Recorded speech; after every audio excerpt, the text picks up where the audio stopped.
विद्या लीळाचरित्र प्रवचन आपण अनुक्रमे नित्यनेमाने ऑनलाईनच्या माध्यमातून या ठिकाणी श्रवण करत आहोत.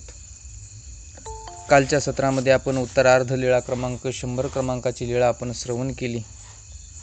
आजच्या सत्रामध्ये उत्तरार्ध लीळा क्रमांक 101 क्रमांकाची लीळा आपण आजच्या सत्रामध्ये या ठिकाणी श्रवण करणार आहोत. तर आपल्या पोथी प्रवचनाला या ठिकाणी आपण सुरुवात करूयात. दंडवत भो भांडे भेदने भिक्षांनारोगण, भांडे भेदने भिक्षांनारोगण. सर्वज्ञ श्री चक्रधर प्रभू भगवंत भांडे भेदन बरेच लोक म्हणतात, पण कुठे आहे, कसं आहे, काय लीळा आहे हे सविस्तरपणे आपल्याला या लीळेमध्ये समजणार आहे. भांडे भेदन हे त्या स्थानाला नामना कशी पडली, का पडली हे सुद्धा आपल्याला या ठिकाणी सत्रामध्ये आपल्याला श्रवण करावयास मिळणार आहे.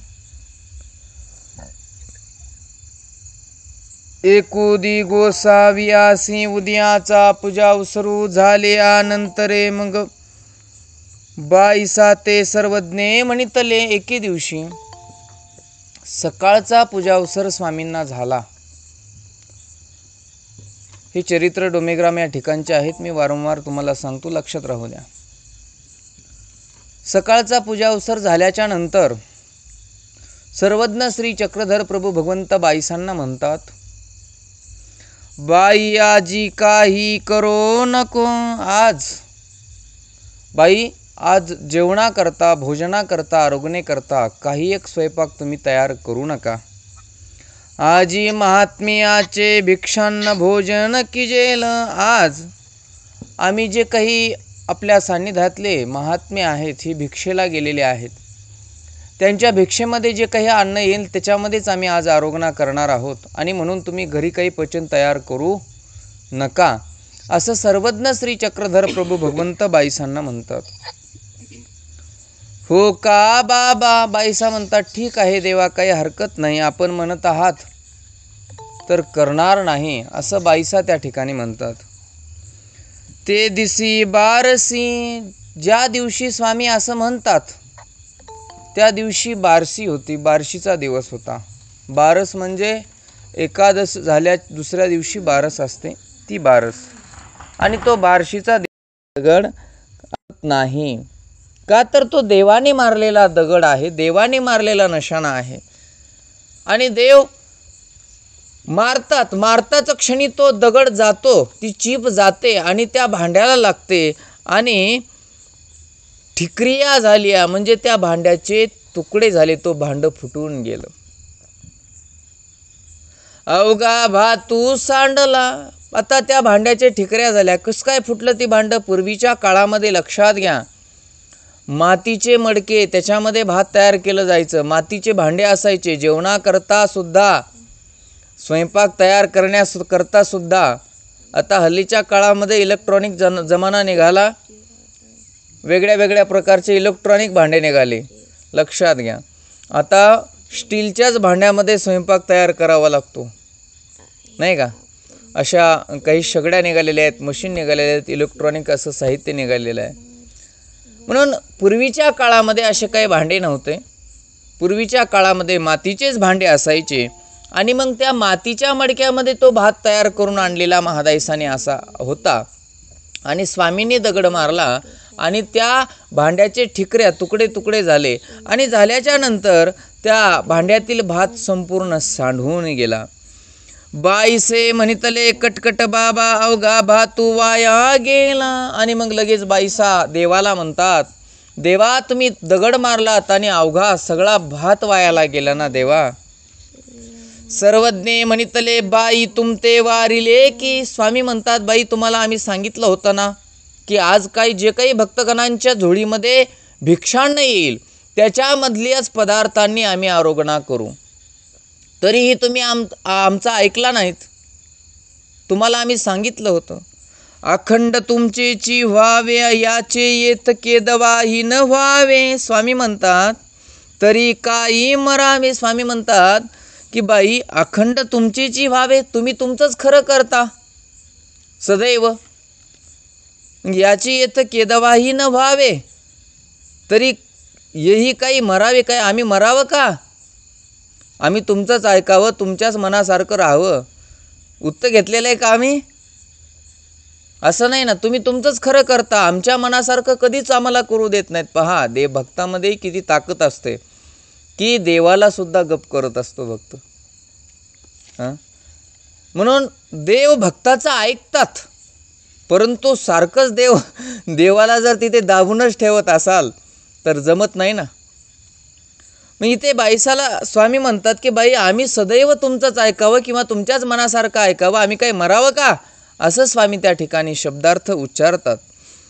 काही बाबा भिक्षे काही येईल, मा बाबासी काही आरोगण होईल, म्हणून मी आचारी तांदूळ विळविले, बाबा इतुका भातू वाया गेला. आणि मग बाईसा स्वामींना म्हणतात, देवा मला वाटलं की भिक्षांनामध्ये काय वृक्षांना येणार आहे आणि देवाची तुमची आरोग्य व्यवस्थित प्रकारे होणार नाही, आणि म्हणून मीच महादाईसांना सांगितलं होतं की थोडंसं 4 दाणे तांदूळ बाबा शिजवून घेऊन ये स्वामींकरता आरोग्यकरता, असं मी बाईसांना महादाईसांना सांगितलं होतं.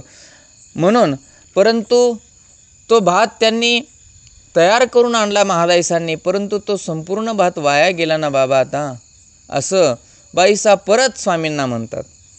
आता जीवाचा स्वभाव असतो वाया गेलं नाही का. एखादा माणूसही थोडासा चलबिचल वागायला लागला की वाया गेला म्हणतात, तर चांगलं वागायला वागला तरीसुद्धा हल्लीच्या काळात वाया गेला म्हणतात. लक्षात घ्या, हा जगाची नियत आहे. आता जीवाचा स्वभाव आहे तो. बाईसा म्हणतात भात वाया गेला, असं स्वामींना वारंवार म्हणतात. मग अवघे भक्तजन भिक्षा करून आले, तितक्यामध्ये सगळेचे काही बाकीचे भक्तगण होते भिक्षेला गेलेले, ते सगळे भक्तगण भिक्षा करून येतात. गोसावियासी दृष्टपुता झोळिया केलिया, सगळे भक्तगण त्या ठिकाणी आले. स्वामींना आल्यानंतर सगळ्यांनी झोळ्या दृष्टपूत करवल्या आणि मग बाईसा हाती दिधल्या, बाईसांच्या हाती त्या झोळ्या दिल्या. ते म्हटलेलं ना काव्यामध्ये, भक्त भिक्षा मागून येती, बाईसा हाती झोळी देती, पदार्थ निवडून ताट करीती, बाईसा प्रभूला मान द्या भक्त विनंतीला. भक्त भिक्षा मागून येती, बाईसा हाती झोळी देती, पदार्थ निवडून ताट करीती, बाईसा प्रभूला. लक्षात घ्या, चरित्रामधले शब्दार्थ घेऊनच खऱ्या अर्थाने काव्यकाराने ही काव्यरचना केली असावी आणि केलेलीच आहे. भक्तगण भिक्षा मागून आले, त्यांच्या झोळीमध्ये भिक्षान्न येईल त्याच्यामध्येच आज आम्ही आरोग्य करणार आहोत आणि तुम्ही काही पचन येथे तयार करू नका, अशी सर्वज्ञ श्री चक्रधर प्रभू भगवंतांनी बाईसांना आज्ञा दिली. आणि बाईसासुद्धा म्हणतात ठीक आहे देवा, काही हरकत नाही. ते दिसी बारसी, त्या दिवशी बार्शीचा दिवस होता. भक्तजन अवघे भिक्षा करावया गेले, भक्तजन सगळे भिक्षा करण्याकरता गेले होते. बार्शीचा दिवस म्हणजे एकादशीच्या दुसऱ्या दिवशी जी बारस असते तो बार्शीचा दिवस, आणि भक्तगण सगळे भिक्षेला गेलेले आहेत. एक भक्तिजने आली, आणि 2 भक्तिजन भिक्षा मागून कोणीतरी 2 जण त्या संपूर्ण भक्तगणांपैकी 2 जण भिक्षा करून आले. आणि गोसावी भांडे भेदना विजय केले, आणि गोसावी भांडे भेदना विजय केले. पूर्वी काही त्या ठिकाणाला भांडेभेदन असं नाव नव्हतं. स्वामींनी ही लीळा त्या ठिकाणी केल्यामुळे त्या स्थानाला भांडेभेदन असं नाव पडलं. परंतु चरित्रकार आम्हा तुम्हाला समजावं याकरता असं लिहितात की आणि गोसावी भांडे भेदना विजय केले. 2 व्यक्ती भिक्षा मागून येतात आणि आल्याच्या नंतर सर्वज्ञ श्री चक्रधर प्रभू भगवंत ज्या ठिकाणी आता भांडे भेदन स्थान आहे त्या ठिकाणी स्वामी जातात. तयावरी गोसाविया सिंहासन जहाले, त्या भांडे भेदन स्थानाच्या ठिकाणी सर्वज्ञ श्री चक्रधर प्रभू भगवंतांना आसन झालं. स्वामी आसनस्थ झालेले आहेत. भक्तजन येती गोसावी आसी दृष्टपुता झोळिया करीती. प्रत्येक भक्तगण जो भिक्षेला गेलेला आहे तो प्रत्येकजण यायचा आणि आल्याच्या नंतर झोळी मात्र सर्वज्ञ श्री चक्रधर प्रभू भगवंताला दृष्टपूत त्या ठिकाणी करायचे. बाईसे गुंपे हुनी निगता हळूची महादाईसा निरोपूती धला. रूपे माते बाबा वारिले आहे भिक्षेसी काई येईल. मग बाबासी काई आरोगन होईल तरी तू चारी तांदूळ वेळूनी घेऊन ये. आता प्रेमी भक्त असणाऱ्या बाईसांना देवाची काळजी आहे आणि म्हणून बाईसा रुपाईसाला म्हणजे महादाईसांना सांगतात. महादाईसाला म्हणतात, रूपे आज सर्वज्ञ श्री चक्रधर प्रभू भगवंताने देवाने मला वारलेला आहे म्हणजे आज्ञा केलेली आहे की आमच्याकरता वैयक्तिक स्वयंपाक तयार करायचा नाही. जे काही भक्तगण भिक्षा मागून येतील त्या भिक्षेमधल्याच पदार्थाची आरोगणा आम्ही आज करणार आहोत असं देवाने मला सांगितलेलं आहे. आणि भक्तगण भिक्षेला गेलेले आहेत, भिक्षेच्या झोळीमध्ये येणार तरी काय ग, वृक्षांना येईल ना. आणि देवाची काय आरोगणा होईल, व्यवस्थित प्रकारे आरोगणा होणार नाही. आणि म्हणून तू एक काम कर, मला वारलेला आहे ना, मला आज्ञा दिलेली आहे ना, परंतु तू असं कर, चांगल्या तांदळाचा थोडासा भात तयार कर आणि घेऊन ये, अशी आज्ञा बाईसा महादाईसांना देतात. हो का महादाईसे बरवे तांदूळ वेळूनी बुंथ्यांतो झाकुनी घालुनी येते असती. आणि मग महादाईसा सुद्धा त्या ठिकाणी बाईसांनी सांगितल्या पद्धतीने चांगल्या प्रकारच्या तांदळाचा भात तयार करतात. आणि स्वामींना दिसू नये, स्वामींनी सांगितलेलं आहे की काही इथे तयार करायचं नाही, भिक्षांना आले येईल तेच अन्न आम्ही आरोगणा करू असं सांगितलेलं आहे. स्वामींना कळू द्यायचं नाही म्हणून ती काय करतात, महादाईसा बाईसांच्या सांगण्याहून भात तयार करतात आणि झाकून घेऊन येतात. गोसावी चिमेनी हनीतले. आणि मग स्वामींनी तो पाहिलं, महादाईसा जे काही घेऊन येत आहेत झाकून, स्वामींनी ते पाहिलं. स्वामी सर्वज्ञ आहेत, सर्व जाणता. सर्वज्ञ या शब्दाचाच अर्थ सर्व जाणता आहे, सर्व काही व्यापून आहे, सर्वज्ञ आहे असं आपण म्हणतो. सर्वज्ञ म्हणजे सगळं काही जाणता, सर्व काही त्या ठिकाणी सामावलेलं आहे. आणि परमेश्वराने त्या ठिकाणी जाणले की महादाईसा भात घेऊन येत आहेत. स्वामींनी काय केलं, गोसावी चिमेनी हनीतले. स्वामींनी चिमेनी म्हणजे दगडाची जे काही चिप असते, एखादी चिपुरकी म्हणतात काही लोक, चिप म्हणतात. मग असा चुरूट असणारा, खूर असणारा तो पाषाण दगड, छोटासा दगड स्वामींनी उचलला, ती चिप उचलली आणि स्वामींनी फेकून मात्र त्या भांड्यावरती मारली. महादाईसी म्हणितले काही लागे भांडियासी म्हणून भो लागली. आणि मग महादाईसांनी पाहिलं की तो दगड आपल्या दिशेने येत आहे, त्या पात्राच्या दिशेने येत आहे. आणि मग लागल्याच्या नंतर हे भांडं फुटेल आणि भात सांडेल. आणि म्हणून महादाईसा त्या ठिकाणी घाबरल्या आणि जो दगड येत आहे तो नशाणा चुकवण्याचा प्रयत्न महादाईसा त्या ठिकाणी करू लागल्या. हानितल्या सरीसे भरुकने ठिकरिया झालिया. परंतु देवाने मारलेला दगड आहे, किती जरी हाना चुकवावं म्हटलं तर चुकेल का हो, नाही. बाईसांच्या हाती झोळी देतात भक्तगण, तर काय करतात, नुसते झोळी देऊन बाईसा त्या झोळीचं काय करतात पहा. भक्तजनी बाईसी धडू पदार्थ गोसाव्या लागुनी निवडिला.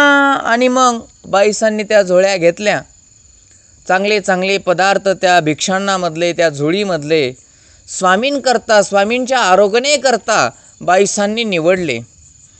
गोसाव्यासी ताट केले. देवाकरता सुंदर अशा प्रकारचं प्रत्येक झोळीमधलं चांगले चांगले पदार्थ निवडून बाईसांनी देवाकरता ताट तयार केलं. भक्तिजनी शिळा तळावरी आने घातली. गोसावी आरोगण करीती. आणि मग भक्तगणांनी काय शब्द आलेला आहे, शिळा तळावरी आने घातली. म्हणजे त्याच्यातील चांगले चांगले पदार्थ निवडून बाईसांनी स्वामींकरता ताट तयार केलं. बाकीचे जे काही पदार्थ आहेत आता स्वामींना आरोग्य होणार आणि भक्तगणांना तिथे ठाय होणार, म्हणजे तिथे भोजन होणार आहे. परंतु भक्तगणांनी जे काही झोळीमधलं अन्न आहे ते शिळा तळावरी म्हणजे नदी पात्रामध्ये हे भांडे भेदन स्थान आहे, छिन्नस्थळीजवळ. लक्षात घ्या. आता तिथे स्वामी आसनस्थ भांडे भेदन या ठिकाणी आहेत. भक्तगण सुद्धा तिथे समोर बसलेले आहेत. बाईसांनी ताट तयार केलेलं आहे त्या ठिकाणी. आणि तिथे पूर्वी शिळा म्हणजे पाषाण होतं. आजही नदी पात्रामध्ये जर तुम्ही पाहिलात तर शिळा पाषाणच आहे भरपूर. त्या पाषाणावरती भक्तगणांनी स्वच्छ पाषाण धुतलेलं, नदीपात्रामध्ये धुतलेलं स्वच्छ अशा प्रकारचं पाषाण होतं आणि ते पाषाणावरती त्या झोळीतलं अन्न भक्तगणांनी टाकलं. लक्षात घ्या, मला एक एक वेळा शोकांतिका वाटते की आमच्या सर्वज्ञ श्री चक्रधर प्रभू भगवंताच्या सान्निध्यामध्ये असणारे भक्तगण की अक्षरशः त्या पाषाणावरती अन्न टाकून भोजन करायचे. तेवढंच काय, आमचे स्वामीसुद्धा एकांतामध्ये असताना राहेर हे स्थान असेल किंवा उदाहरणार्थामध्ये तुम्ही जिथे जिथे भोजनता स्थान आहे त्या ठिकाणी नदीपात्रामध्ये पाहाल की स्वामी एकांतामध्ये असताना पाषाणावरती श्रीकरामध्ये भिक्षा मागायचे आणि पाषाणावरती पाणी पायाने टाकून त्या ठिकाणी आरोग्य करायचे. तसेच या ठिकाणी भक्तगणसुद्धा भोजन करत असताना पाषाणावरती ते अन्न ठेवून भोजन करायचे. आज आम्हाला इतक्या सुंदर सुंदर अशा प्रकारे सोने चांदीचे ताटं आमच्या नशिबाने आहेत, तरीसुद्धा आम्हाला भोजन जात नाही. परंतु देवाच्या सान्निध्यामध्ये देवाच्या समोर बसून अशा प्रकारची भोजन करण्याचं भाग्य त्या भक्तगणांना लाभलं. किती भक्तगण ते भाग्यवान म्हणावेत. तो आचार त्या ठिकाणी आचरण त्यांना तशा पद्धतीचं सुंदर अशा प्रकारचं देवाच्या सान्निध्यामध्ये घडलेलं आहे. किती भाग्यवान ते भक्त समजावेत आम्ही. देवाच्या समोर भक्तगणांना त्या ठिकाणी शिळेवरती म्हणजे त्या पाषाणावरती भक्तगण आता अन्न टाकून भोजनाकरता बसलेले आहेत. देवाची आराधना त्या ठिकाणी चालू झाली आणि भक्तगणांचे भोजन करणंसुद्धा त्या ठिकाणी चालू झालेलं आहे. गोसावी आरोगण करीती देवीची भाळ प्रदेशावरी श्री करू ठेविती. हा पैलू कोणू गा भाताची टेकाडू झिळीमिळी तू दिसतू असे. आणि मग स्वामी आरोगणा करता करता भोजन करता करता स्वामी भाळ प्रदेशावर असा हात ठेवायचे. असा नाही बरं का, भाळ प्रदेशी कपाळाला हात लावणं वेगळं झालं, भाळ प्रदेशावर असा हात ठेवणं वेगळं झालं.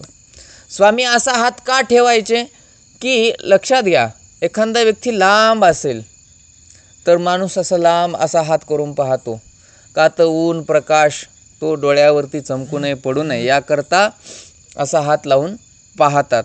तशाच पद्धतीने स्वामी आरोग्य करता करता असा हात करतात आणि बाईसांना उद्देशून एक विनोदाचा भागाने स्वामी बोलतात. त्या ठिकाणी काय म्हणतात पहा, स्वामी म्हणतात असा हात ठेवतात आणि म्हणतात पैलू कोणुगा भाताची टेका आडू शिळीमिळी दिसतू असे. म्हणजे तो जो भात सांडलेला आहे ना, तो भात मगाशी स्वामींनी दगड मारून जो भांडं फोडला आणि त्याच्यातला जो भात सांडलेला होता, तो भात सांडलेला आहे ना, त्या भाताच्या ढेपाड कोण आहे बरं, तो दिसत आहे काय, मिळीमिळी दिसत आहे म्हणजे अंधकांधक दिसत आहे, तेवढा स्पष्ट दिसत नाही भाताच्या ढेपा आडून.